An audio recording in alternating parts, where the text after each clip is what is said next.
Olá pessoal, sejam bem-vindos a mais uma videoaula do canal Na UEMS. Na videoaula de hoje eu vou te ensinar a construir um boneco junino utilizando conceitos de matemática. E o conceito de hoje a ser utilizado será a simetria. Você sabe me dizer o que é simetria ou você já ouviu falar o que é simetria? Bom, a simetria é tudo aquilo que pode ser dividido em partes, de forma que as partes coincidam perfeitamente quando sobrepostas. Ou seja, a simetria seria você conseguir dividir uma imagem e quando você divide ela em duas, três, quatro partes que seja, essas partes precisam se coincidir, ou seja, elas precisam ter as mesmas dimensões, a mesma forma, o mesmo tamanho, elas precisam se coincidir perfeitamente. E esse conceito, ele é muito estudado na geometria. E além de ser estudado na geometria, ela também está presente na arte, na biologia e em diversas outras áreas do conhecimento. E um ponto muito importante a ser destacado na simetria é o eixo de simetria. Esse eixo de simetria, ele é uma linha que divide uma figura em duas partes simétricas, como se fosse o objeto e sua imagem refletida num espelho. Ou seja, na simetria, se não respeitarmos o eixo de simetria, não conseguiremos representar imagens que sejam simétricas uma da outra, ou seja, que tenham as mesmas dimensões, os mesmos tamanhos e o mesmo formato. Continue comigo que eu irei te mostrar. Para a confecção do boneco junino, iremos utilizar os seguintes materiais: uma folha sulfite, um lápis ou caneta e uma tesoura. Em seguida, iremos dobrar a folha sulfite na espessura de uns 3 dedos, como se fosse um leque, ou seja, iremos dobrar de um lado e depois virar ao lado contrário e dobrar do outro, assim também como se fosse no estilo de uma sanfona, assim como demonstrado nos passos a seguir. Lembrando que todas as dobras precisam ficar do mesmo tamanho e da mesma espessura. E caso sobre algum pedacinho de papel, podemos estar recortando e retirando este excesso.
Após recortar esse excesso, caso tenha, iremos fazer o desenho no formato do bonequinho que queremos.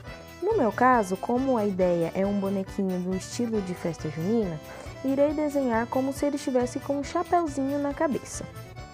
Lembrando que os braços e as pernas do boneco precisam estar encostados na extremidade das duas pontas do papel, para que mais adiante podemos ter a união deles por meio do eixo de simetria, assim como representado no vídeo.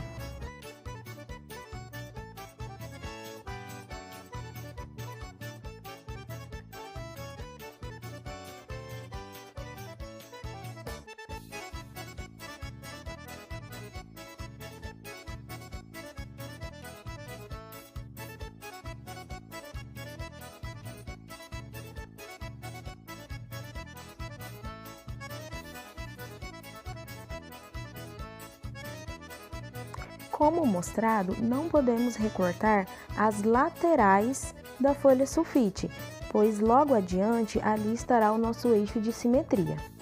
Então, recortaremos apenas em volta do boneco, apenas no contorno dele, assim como representado com a ponta da tesoura.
Após recortar o contorno do boneco, perceba que ao abrirmos os nossos bonequinhos, todos eles estão unidos e claro que estão unidos pelo eixo de simetria.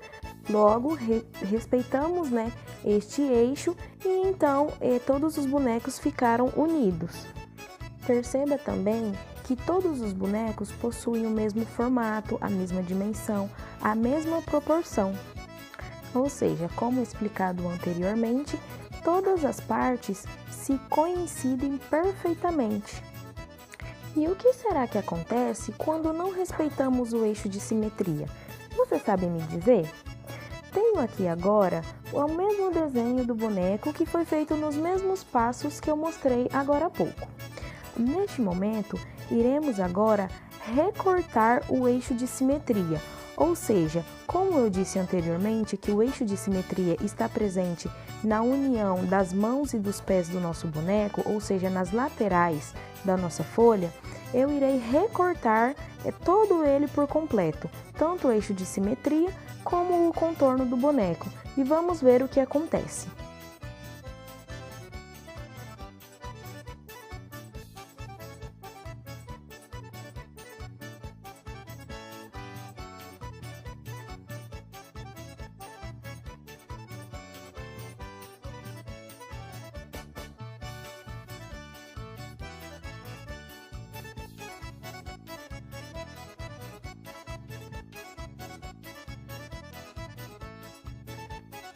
Bom, pessoal, aqui podemos ver que quando não respeitamos o eixo de simetria, nenhum dos bonecos ficaram unidos, ou seja, neste caso, não temos o eixo de simetria, pois nós o recortamos. Vemos aqui a diferença quando respeitamos esse eixo de simetria. No exemplo inicial, no passo inicial que eu mostrei, respeitamos o eixo de simetria, então conseguimos deixar que todos os bonecos ficassem unidos e todos tivessem a mesma proporção. Já no segundo exemplo, no segundo passo que eu mostrei, nós recortamos o eixo de simetria, então nenhum dos bonecos ficaram unidos, ou seja, nenhum deles teve eixo de simetria. Então, quando estamos estudando com a simetria, precisamos estar atento ao eixo de simetria e respeitá-lo. Bom, pessoal, espero que vocês tenham gostado, que tenha ficado bem claro a ideia de simetria e do eixo de simetria. Vou deixar agora outros exemplos de materiais que podem ser utilizados também para construir bonecos como esse. Como, por exemplo, podemos utilizar o papel cartão, podemos utilizar a cartolina e após termos recortado este bonequinho, podemos também caracterizá-lo utilizando canetinha, lápis de cor e fazer um desenho nele, uma caricatura que represente mais ainda o que queremos demonstrar. Nesse caso, neste exemplo que eu estou deixando aí as imagens passando, eu fiz alguns desenhos de que representassem mais a ideia da festa junina. E será que é possível construir outras figuras trabalhando com a simetria e respeitando o eixo de simetria? Deixo esse desafio para você. Tente construir outras figuras utilizando a simetria e utilizando estes mesmos passos que eu te mostrei. Bom, o nosso vídeo vai ficando por aqui. Espero que vocês tenham gostado. Não se esqueça de curtir, comentar e compartilhar. Bons estudos e até a próxima!